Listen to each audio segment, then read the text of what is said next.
Hey, good. How are you guys? We're doing great. Thanks for taking time out. I know you're busy. I see you on Get Up almost every morning now with Aaron Rodgers in the news. How do you have the time to even come on? Thank you. Yeah, no problem. My mornings start early these days. You're not kidding. Well, you're doing good. You're looking good there, too. I love that show, and Mike Greenberg does a wonderful job. Hey, let's get it going. We've been talking about Aaron Rodgers here. This is Lions country, but he's in our town, man. He's in the NFC North, or the old NFC Central as it used to be. We want to see him get the hell out of here personally, but I love him on the Packers because you love watching the Packers and how close they can be to try to win a Super Bowl. But all the stuff that's happened to him, drafting Jordan Love, and then last year taking the ball away from him on fourth down against the Buccaneers, and things are changing. Fill us in on Aaron Rodgers.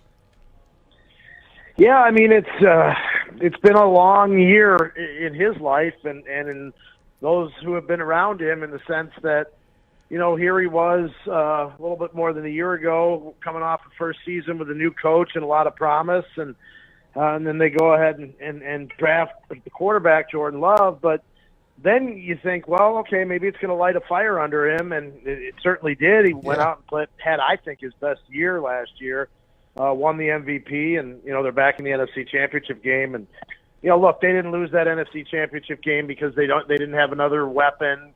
They lost it because their cornerback play was terrible. Their left tackle got hurt, and they had some questionable coaching decisions. But you think, okay, maybe they're going to reload and make one more run at it.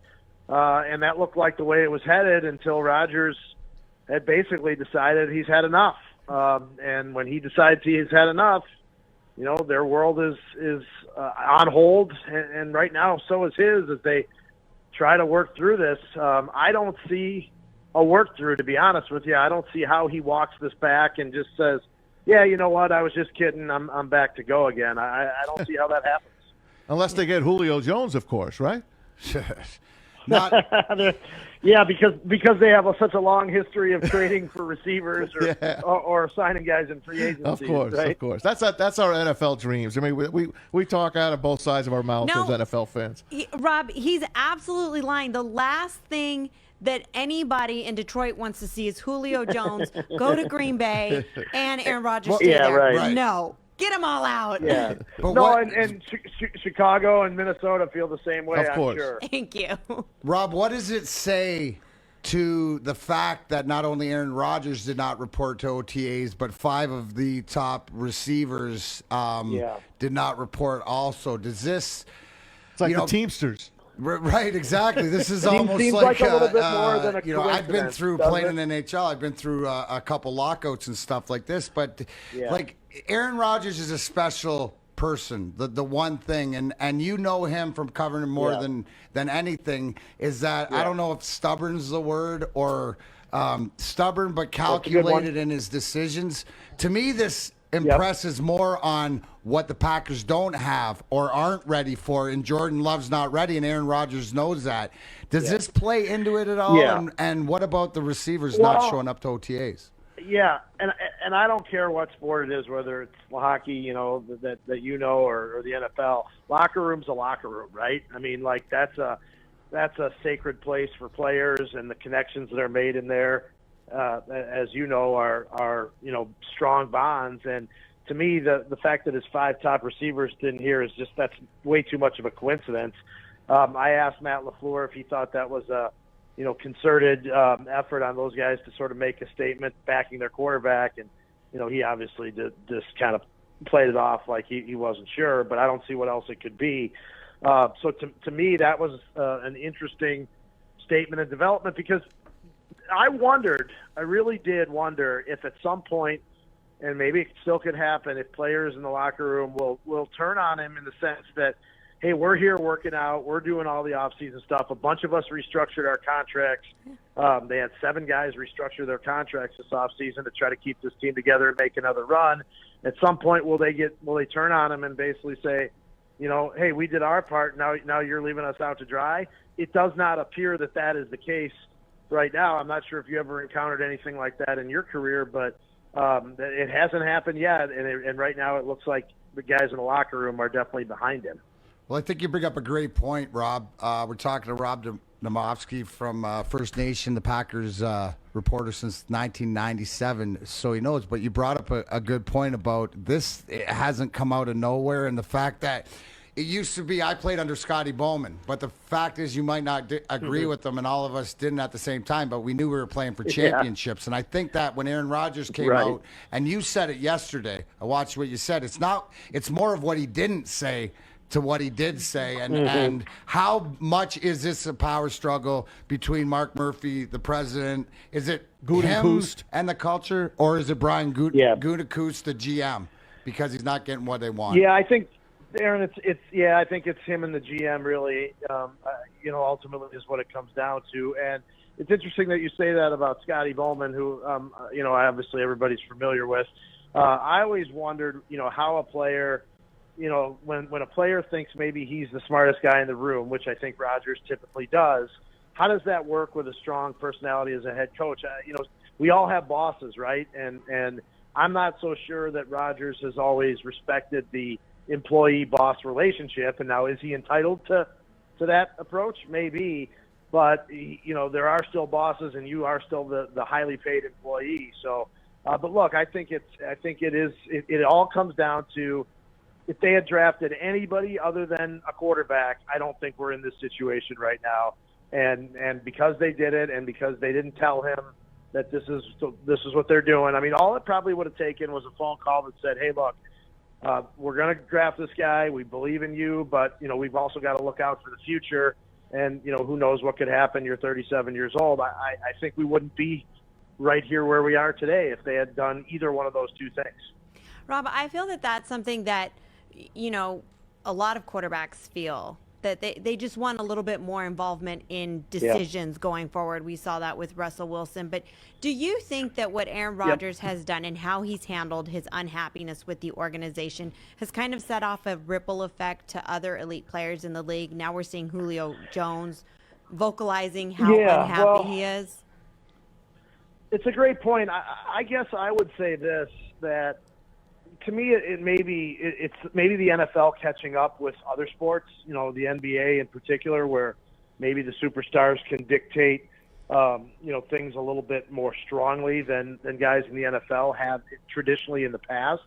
I mean, the NFL, obviously, you're being one of 53, and, it's just the salary cap, and then this big, group of guys is a little different. But I think, and Rodgers has talked about this for a long time in his career, not necessarily pertaining to this subject, but how NBA guys are just more vocal and more willing to take stands, whether it's a social, a social issue or an issue in their sport.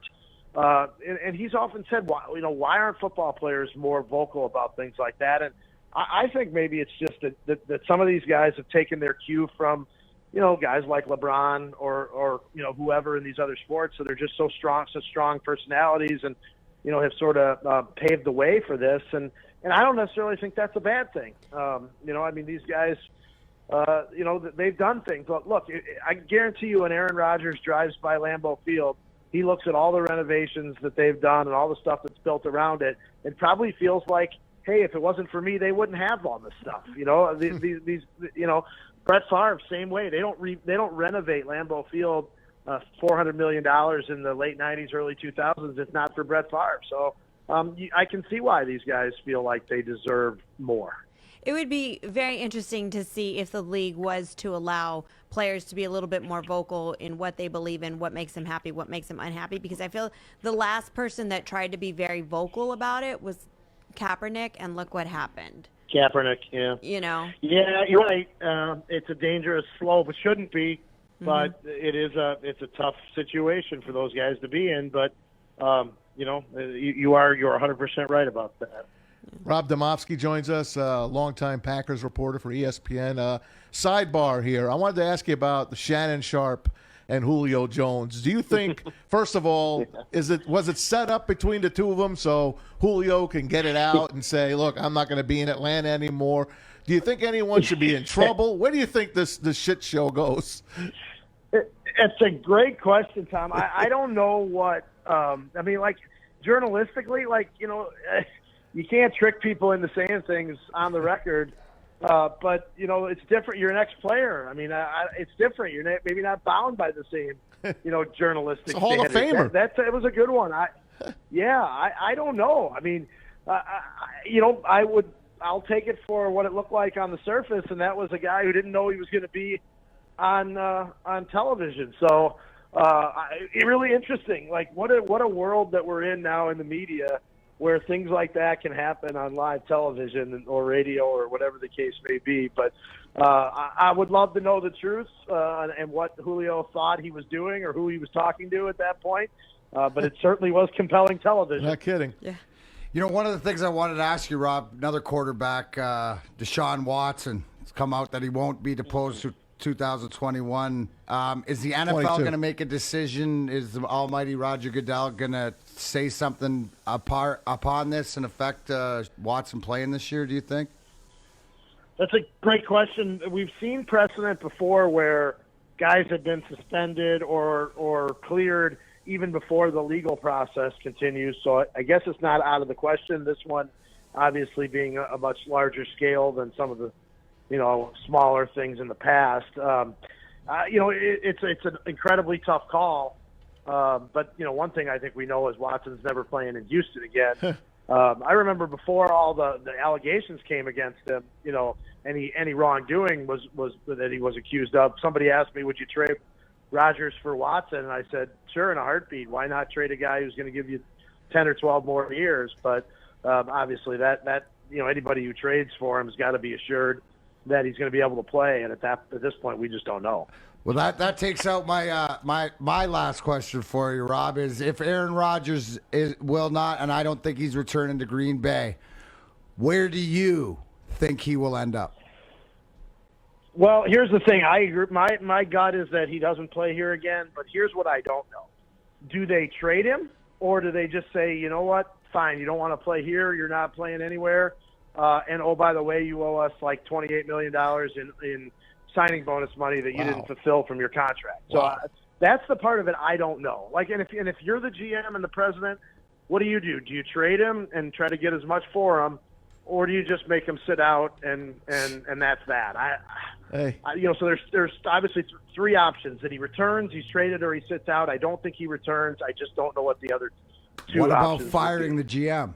Do you think that happens? That's not happening. Okay. No, it's not going to happen. They've committed to him, and I think it would send a pretty bad message to a guy who's built a team that just went 26-6 the last 2 years. That one player could oust him. I don't. They're committed to him at this point. We had two players leave Detroit, and I know you know them, Hall of Famers Barry Sanders and Calvin Johnson. The Lions took money back from them, and basically the team, the players kind of divorced themselves from the team until the team paid them back or kissed their ass. I mean, it would not be a good look for the Packers to slit Aaron Rodgers' throat. No, and that's where they were at, 16, 14 years ago, whatever it was, 13 years ago with Favre, is, they forced him to retire. He was still under contract. And then when he wanted to come back, they said, okay, we've got two trading partners. We got to deal with Tampa and we've got to deal with the Jets. Where do you want to go? And Favre said Tampa, so they sent him to the Jets. I didn't know that. It's a true story. Damn. I love it, Rob. Lucky hey, man. Maz. Thanks so much for coming on with us. I know you're a busy Rob, man. Big fan. All right, guys. Take care. Good best wishes to everybody in Detroit. Thank you, man. We'll be looking for you on Thanks, ESPN. Continued success. All right, we'll see you guys. Rob Thanks. Demovsky. So when Rob said best wishes to everybody in Detroit, that means hopefully